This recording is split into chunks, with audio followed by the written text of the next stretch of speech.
မင်္ဂလာပါဒီနေ့ကျမတို့ဆွေးနွေးကြမယ့်အကြောင်းအရာကတော့လေစကားဝိုင်းတွေမှာကိုကပဲဥဆောင်ပြီးပြောနေတာစကားရည်ရမ်းများနေတာမျိုးပေါ့အဲ့ဒါရဲ့အကျိုးဆက်တွေအကြောင်းဖြစ်ပါတယ်ကျမတို့ရားထားတဲ့ဖတ်စုလေးတွေကိုအခြေခံပြီးတော့လေဘာကြောင့်ဒီလိုအဖြူမူကလူမှုဆက်ဆံရေးမှာအနောက်ရဖြစ်စေနိုင်တယ်လဲဆိုတာကိုနည်းနည်းနားလည်အောင်စူးစမ်းကြည့်ကြမယ်ပထမဆုံးမဆုထဲမှာတော်တော်လေးအလေးပေးထားတဲ့အချက်တစ်ခုရှိတယ်အဲ့ဒါကစကားဝိုင်းကိုတယောက်တည်းချုပ်ကင်ထားတဲ့အခါတခြားသူတွေဘယ်လိုမျိုးစိတ်ကုံသွားနိုင်တယ်လဲဆိုတာပဲဟုတ်တယ်မလားအဲ့ဒါကိုမဆုထဲမှာဘယ်လိုမျိုးလေးရှင်းပြထားပါတယ်လဲဟုတ်ကဲ့အဲ့ဒါစိတ်ဝင်စားစရာအချက်ပဲ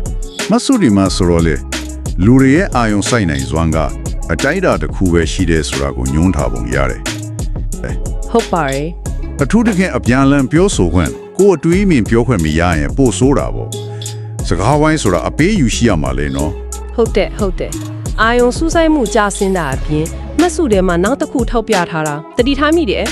သူတို့ရဲ့အတန်သူတို့ရဲ့အမြင်ကိုလီလူရှုခံရတယ်လို့ခံစားရတဲ့အခါလေးညီးငွေတာထပ်ပူပြီးတော့စိတ်ပြတ်မှုမျိုးဖြစ်စေတယ်ဆိုတာမျိုး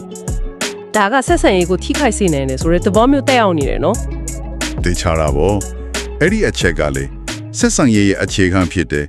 ပြန်အလှန်လေးစားမှုနဲ့တိုက်ရိုက်ပတ်သက်နေတာကိုကိုယ်စကားပဲကိုပြောနေတစ်ဖက်သားရဲ့တန်ဖိုးသူတို့ရဲ့အမြင်ကိုအတိမပြုတ်ရရောက်သွားနိုင်တာပေါ့နောက်ထပ်မဆုတဲကထူးခြားတယ်လို့ပြောလို့ရမယ့်အချက်တစ်ခုကလေအလွန်အကျွမ်းစကားများချင်းကကိုယုံကြည်မှုမရှိဘူးလို့ထင်စေနိုင်တယ်ဆိုတာပဲဒီအချက်ကပထမအချက်နဲ့ရှင်းကြည့်ရင်ပိုပြီးစဉ်းစားစရာဖြစ်လာတယ်ဘာလို့လဲဆိုတော့အများစုကစကားများများပြောနိုင်တာကိုယုံကြည်မှုရှိတယ်လို့ထင်တတ်ကြတာမို့လားဒါပေမဲ့ဖတ်စုတွေကနည်းနည်းလေးပူပြီးအတွင်းကြစိတ်ပိုင်းဆိုင်ရာရှုထောင့်ကနေချင်းကပ်ထားပုံရတယ်အစပြစ်စကားပြောနေတာဟာလေတခါလေမှာကိုယ့်ရဲ့တက်ကြွမှုကိုပြနေတာမျိုးထက်ကိုတန်ဖို့ကိုသူများအတိမတ်ပြအောင်အတဲတန်ကျူးစားနေတာမျိုးဒါမှမဟုတ်ကိုယ့်ရဲ့မလုံခြုံမှုတွေကိုဖုံးကွယ်ဖို့ကြိုးပမ်းနေတာမျိုးဖြစ်နိုင်တယ်လို့သုံးသပ်ထားတယ်တကယ်ယုံကြည်မှုရှိတဲ့သူကသူများပြောတာကိုနားထောင်ဖို့တင်ယူဖို့ဝေမလဲတတ်ဘူးပေါ့သူတို့ရဲ့တန်ဖိုးကိုစကလုံးနေနဲ့အမြင်နဲ့တက်တဲ့ပြနေဖို့မလိုလက်ဘူးအဲ့လိုဆိုလို့ချင်းပုံပါပဲလက်ဆိုရင်တဘောကတချို့အခြေအနေတွေမှာစကားများတာကသူတို့တိတာတွေကိုဝေညနေတာတတ်မဟုတ်တော့ပဲနဲ့သူတို့ရဲ့စိုးရိမ်စိတ်တွေမလုံခြုံမှုတွေကိုဖုံးကွယ်ဖို့အတွက်စကလုံးတွေကိုတိုင်းကာလိုမျိုးသုံးနေတာဖြစ်နိုင်တယ်လို့မဆုတွေကညွှန်းဆိုနေတဲ့တဘောပေါ့နော်အတီးကြပဲအဲ့ဒီဖြစ်နိုင်ခြေကိုထက်သွင်းစဉ်းစားသိနေလို့မဆုတွေကမိမန်းထိုးပြနေတာပါလူတိုင်းတော့မဟုတ်ဘူးပေါ့လေဒါပေမဲ့ဒီလိုဖြစ်နိုင်ခြေရှိနေတဲ့ဆိုတာကိုတတိပြုမိဖို့အရေးကြီးတယ်လို့ဆိုလို့ရင်းဖြစ်ပါလိမ့်မယ်ဟုတ်ကဲ့နောက်ဆုံးအနေနဲ့မှတ်စုတွေထဲမှာတတိပြုမိတာဒီခုကမလိုအပ်တဲ့ကိုယ့်အကြောင်းတွေအများကြီးဖွင့်ထားပြောဆိုမိချင်းတနည်းအားဖြင့် oversharing လို့ခေါ်မှာပေါ့နော်အဲ့ဒါနဲ့ပတ်သက်ပြီးလေစိတ်แท้ပေါ်လာတဲ့အတွေ့အတိုင်းကိုအကုန်အတန်ထွက်ပြောဖို့မလိုအပ်ဘူးဆိုတဲ့အချက်ကိုအတော်လေးအလေးပေးပြောထားတာတွေ့ရတယ်ဟုတ်တယ်ဒါကပြောဆိုဆက်ဆံရေးမှာစင်ချင်းတုံတရားနဲ့ကိုထိန်းချုပ်နိုင်စွာအဲ့ဒါဘလောက်အရေးကြီးလဲဆိုတာကိုပြန်ရောက်သွားစေတာပေါ့မဆုတွေမှာအတွင်းစိတ်စစ်ထုံမှု internet filter လို့ဓာတ်ရိုက်ကြည့်မတုံးထားရင်တောင်မှလေဘယ်အကြောင်းအရာကစကားဝိုင်းနဲ့တင့်တော်တယ်လဲဘယ်အချိန်မှာဘလောက်ပြောတင်လဲဆိုတာကိုစဉ်းစားချင်းချင်ဖို့တိုက်တွန်းထားတာတော့ထင်ရှားပါတယ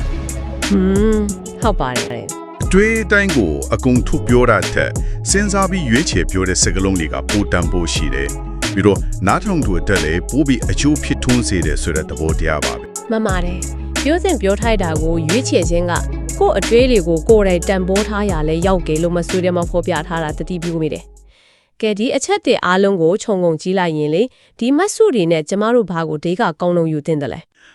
အဓိကကောက်ချက်တာတော့လေထီရောက်တဲ့ဆက်သွယ်ပြောဆိုမှုဆိုတာဟာစကလုံးအရေးအတွက်များများပြောနိုင်တာထက်ဝင်စကားဝိုင်းမှာများတာမှုရှိခြင်းတစ်ဖက်သားကိုအလေးထားနားထောင်ခြင်းနောက်ပြီးတော့ပြောတင်ပြောထိုက်တာကိုစင်ချင်းတုံတရားနဲ့ရွေးချယ်ပြောဆိုခြင်းအဲ့ဒါတွေကပိုအရေးကြီးတယ်ဆိုတာပါပဲဒီအချက်တွေကကောင်းမွန်တဲ့လူမှုဆက်ဆံရေးတည်ဆောက်ဖို့ရောကိုယုံကြည်မှုရှိပြီးတတိတရားရှိတဲ့သူတရားကိုဖြစ်ဖုံဖော်ဖို့ပါအဓိကကြတယ်လို့မဆုတွေကအလေးပေးထားပုံရပါတယ်ခင်ဗျာကောင်းပါပြီဒါဆိုရင်ဒီနေ့ဆွေးနွေးခဲ့တဲ့မစဖာလင်မှာကိုယုံကြည်မှုမရှိဘူးလို့ထင်အောင်ထင်မှားဖြစ်စေနိုင်တယ်